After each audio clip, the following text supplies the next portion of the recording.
E-budgeting yang berkaitan dengan korupsi uang, apalagi APBD, hati-hati.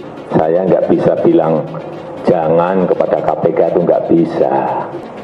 Harusnya yang menentukan, saya ingin, itu gubernur mestinya. Saya ingin infrastruktur saya 2 tahun rampung. Itu barangnya akan kelihatan.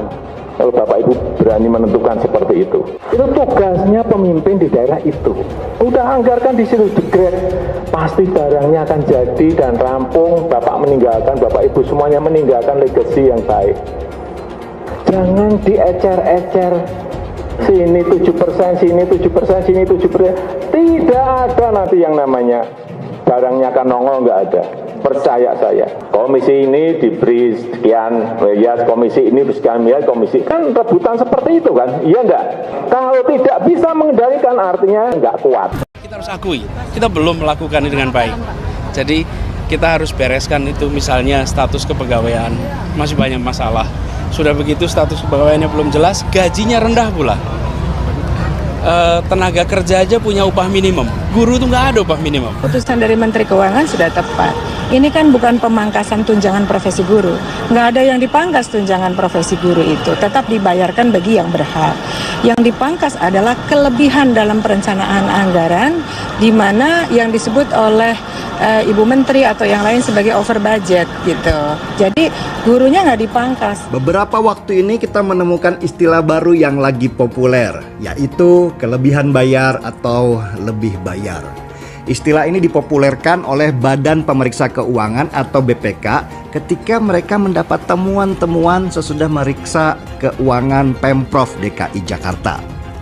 Saya awalnya nggak ngerti apa sih artinya lebih bayar itu. Ternyata itu menurut BPK sama saja dengan pemborosan. Dan kita sudah melakukan advokasi itu secara bawah tanah, tapi kemudian media kan tidak menyoroti itu. Tentu ini tidak ada sama sekali kaitan-kaitan dengan polemik yang terjadi di Jakarta, tapi kita merasa ini memang harus ditindaki lebih lanjut. Ini karena kecil-kecil, sembunyi-sembunyi sana-sini, lolos. Yang meloloskan siapa? Gubernur DKI Jakarta. Yang meloloskan itu. Saya juga yang meloloskan, betul ya Mas Gara? Ya kita-kita semua ini yang meloloskan. Ini bukan kok gubernur tidak melolos, gubernur ikut melolos. BPK. Ada 2.645 masalah ketidakpatuhan di DKI Jakarta. Sudah menjadi rahasia umum jika di Pemprov DKI era Gubernur Anies Baswedan. Beberapa kali BPK menemukan overpay atau lebih bayar di Pemprov DKI Jakarta. Jika Anda mengetik di Google dengan keyword lebih bayar DKI Jakarta, maka akan nongol semua. Dan yang lebih mengerikan, potensi ribuan permasalahan yang dapat merugikan negara. Dan baru-baru ini kembali terjadi kasus overpay atau kelebihan bayar era Gubernur Anies Baswedan. Hanya sayang tidak diberitakan secara masif atau mungkin awak media sudah bosan atas habit Anies di DKI Jakarta, sehingga hanya selayang pandang saja. Seperti yang diberitakan sebelumnya, Gubernur DKI Jakarta Anies Baswedan disorot Badan Pemeriksa Keuangan atau BPK mengenai pengelolaan APBD pemerintah Provinsi DKI Jakarta. BPK menemukan bahwa Pemprov DKI melakukan sejumlah belanja yang tidak sesuai atau melebihi ketentuan, yang nilainya mencapai 10,82 miliar rupiah. Dalam laporan ikhtisar hasil pemeriksaan semester atau IHPS 1 2021, BPK menyoroti pemborosan pembayaran gaji PNS DKI hingga kesalahan penyaluran dana bantuan operasional sekolah atau dana BOS. Belanja yang tidak sesuai atau melebihi ketentuan, yaitu pembayaran gaji atau tunjangan kinerja daerah atau tambahan penghasilan pegawai, pembayaran premi, data kepesertaan yang ganda tahun anggaran 2018, 2019, dan 2020, pembayaran insentif tenaga penunjang kesehatan dari dana BTT, kesalahan penyaluran dana BOS, seperti dikutip dari laporan BPK Rabu 8 Desember. BPK menyatakan atas permasalahan ketidakpatuhan tersebut pada umumnya, Pemda menyatakan sependapat dengan hasil pemeriksaan dan akan menindaklanjuti rekomendasi BPK. Pemda juga berkomitmen melakukan langkah-langkah perbaikan.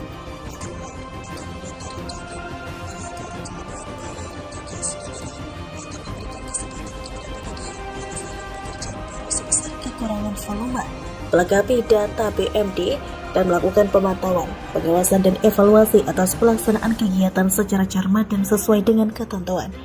Adapun ketidakpatuhan pada Pemprov DKI Jakarta tersebut merupakan sebagian dari 6.295 permasalahan ketidakpatuhan yang berhasil diungkap oleh BPK.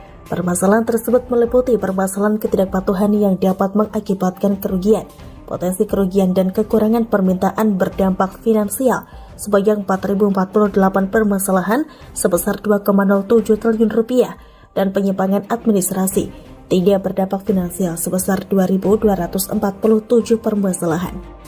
Permasalahan ketidakpatuhan yang berdampak finansial meliputi permasalahan ketidakpatuhan yang dapat mengakibatkan kerugian sebanyak 2.645 permasalahan sebesar 1,19 triliun rupiah, potensi kerugian sebanyak 549 sebesar 260,36 miliar rupiah, dan kekurangan penerimaan sebanyak 854 permasalahan sebesar 623,87 miliar rupiah. Memang ribuan permasalahan di atas tidak dijelaskan secara rinci apakah menimpa atau ditimbulkan di DKI Jakarta atau bukan. Tapi sejauh yang ditangkap publik, kasus lebih bayar di DKI Jakarta dengan segala problematikanya telah menjadi kembang lambing. Atas permasalahan ketidakpatuhan tersebut, selama proses pemeriksaan entitas telah menindaklanjuti dengan melakukan penyetoran uang ke kas negara atau daerah atau penyerahan aset sebesar 310,42 miliar rupiah. Bagaimana? Mungkin bagi Anda yang baru tahu akan tercengang dibuatnya. Apakah di Pemprov lainnya tidak menghadapi problematika yang sama seperti yang telah dirilis oleh BPK di atas itu? Sudah barang tentu tidak jauh beda, hanya saja parameternya yang berbeda. Pemprov DKI Jakarta menjadi berbeda mengingat sebagai ibu kota negara, dan satu sisi jika ditarik ke politis, jadi menarik mengingat Anies Baswedan sejauh ini oleh sejumlah politisi dan tokoh publik dipoles sedemikian rupa sebagai sosok yang pantas ke pentas nasional, dan sudah barang tentu tidak jauh beda dengan para pendukung atau simpatisan Anies Baswedan yang melakukan dukungan secara hiperbolik tanpa mau melihat fakta yang sebenarnya seperti apa. Jika memimpin di tingkat provinsi saja begitu banyak melahirkan masalah, bagaimana jika teritorialnya se-Indonesia Raya?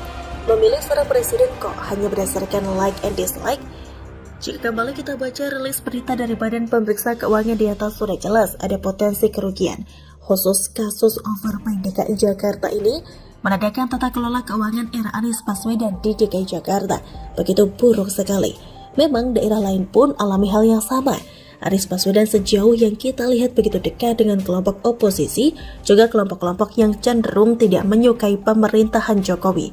Bahkan dugaan kuat yang tertangkap layar selama ini, sosok Anies digandrungi oleh kelompok ekstremis dan teroris. Memang kelompok semacam ini akan memilih satu sosok yang didukung. Harapannya mereka membonceng sampai tujuan, kemudian membuka lapak-lapak dan menjadi tujuan utamanya. Mengapa Anies? Kenapa tidak tokoh yang lainnya?